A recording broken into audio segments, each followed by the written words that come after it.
So this is a point of view segment. It seems like you all liked the last one, okay, having to do with education. So I think I'm going to do a little one right now. As I mentioned before, I think I have 30 or 35 years of education experience. Okay, I started as a substitute teacher and then moved my way through a kinder teacher, which I loved and it's my favorite, but eventually became an assistant principal and of course principal, and retired as a high school principal from high school, okay. So, you know, as I mentioned before, there's going to be changes in education, which I think there's going to be people that are going to be very blindsided. I think it's easy to target education, okay, because everybody goes to school. So I think that everybody thinks, you know, we're the only profession. Education is the only profession where other people can tell you that it's being done wrong, right? Because they feel since they went to school that they could have better, better knowledge of it. But the reality is that we're sort of not respected, you know. I mean, it's not because, you know, because we live in a house doesn't mean that the engineer that designed it, or the architect that designed it, or the engineer that built it, because we lived in a house, that we can tell them that, hey, you did this wrong, or you did this wrong or right. And they sort of sometimes do right, and it's very visible. And so, but nobody ever tells them anything. It's wrong, and everybody has to suck it up. And, you know, and if they screw up on doing, you know, double piping, or the pipe isn't correct, and or possibly, you know, the slab isn't correct and it creates other things, so that be it. Then we just sort of go back and have to, replace it, right, at your cost. And so teachers get counted all the time. You know, we are very much complained about consistently, and I don't think that teachers really appreciate it, you know, even though a lot of our parents are always ready for, you know, the holidays to end and send the kids back, because, you know, because there's nothing like having the kids be away at the school, you know, and it's a nice babysitting type deal. And if that's the truth, I mean, you know, they're most of the time, a lot of the time they're at school. And so that, you know, that's where they spend it. But, you know, so the education system, I think, is a very good education system, and there's going to be huge changes in the education system just because it's going back to the states.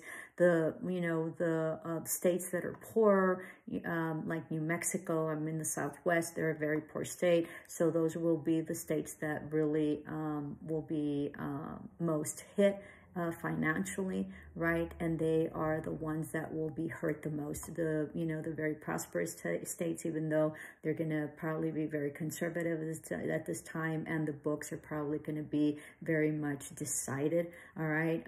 Like Texas, then I don't think they're going to have a hard time, just because they're huge, right? They're huge states. They're very well, established states. And of course, they're very rich states. So I think that rich states won't have a problem, but I think that the lower states, the ones that are poverty stricken or are, huge in rural areas, are going to be very much struggling.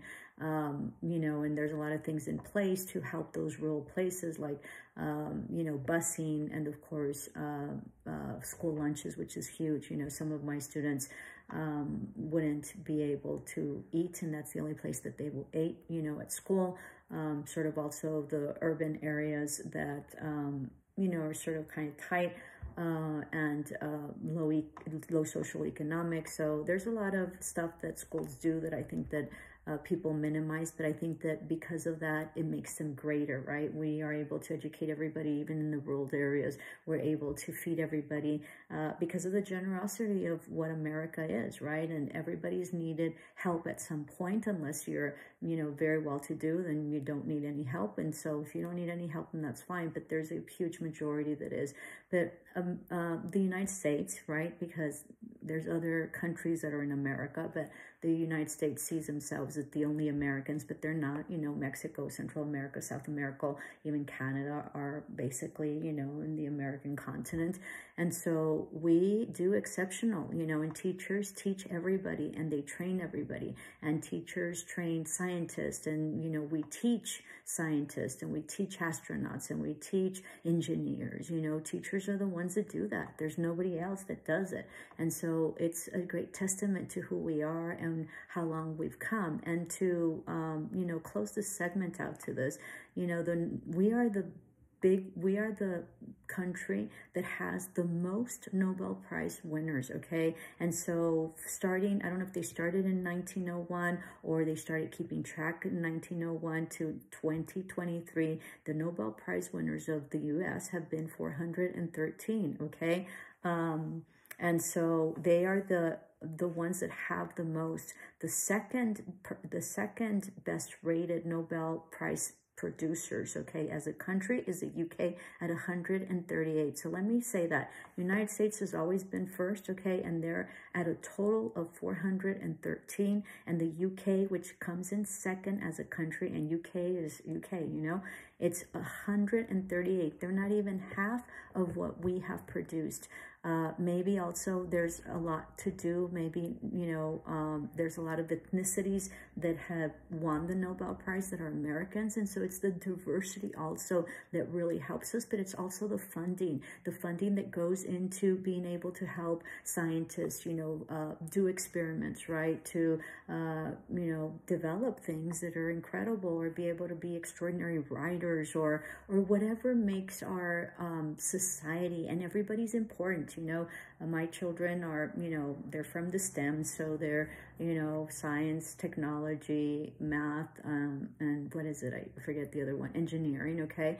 But, and so I'm a Bachelor of Arts, okay? But you don't minimize either one of them. Everybody puts in their contribution, and everybody's important, okay, in society.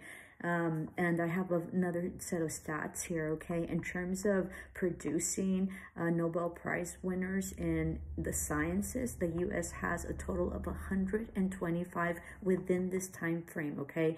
1901 to 2023. And then after the 125 of scientists that the U.S. has produced a Nobel Prize, you come into Britain, that's 50, and they tie with Germany, that's 50, and then France, that's 25. So, and that is out of Economist data, okay? So the Economist, the periodical or the magazine. And so the U.S. has produced Nobel Prize winners in science, a total of 123. Next second, okay, has been Britain and Germany at 50, and France has been 25. So when people say that our education system doesn't work or whatever, I mean, it's in the pudding. You just have to really see. And there's nothing better than having an educated system, people that are educated, people that know how to read and write, people that can think for themselves. You know, education also brings in different ideas. And, you know, sometimes, you know, you get bad teachers, but when you get an extraordinary one, she can change, or he can change, or they can change your life. And there's always someone that has been very successful or hasn't, or whatever, that there's been someone in the education system that changed their life and helped them out so much. And that's what the education system is. And so be mindful, because once they dissolve the education department, which, as I mentioned, you know, regulates a lot of areas, okay, you know, Title IX, you know, a lot of schools don't have enough for PE or football or whatever. And so what's going to happen to them? It's going to go back to the states. And don't be naive to think that those monies that the Department of Education are going to be distributed into the states. They're not. They're just going to be funneled somewhere else. Okay, so don't think that all it's going to go back to the, you know, to the states. It's going to be a huge burden on the states to be able to regulate all sorts of stuff. And since it's not going to be federally funded or federally regulated, then each state can have whatever they want. And then I'll get into other talks in terms of private schools and charters, which is very, very interesting, and a lot of things a lot of people don't know. So hope this helped. Give me a thumbs up if you think this is important and this is something that you're interested in. And I had, you know, several people really give me your insight on that, on your opinion. And so would love more feedback on it. Love and light. Ciao.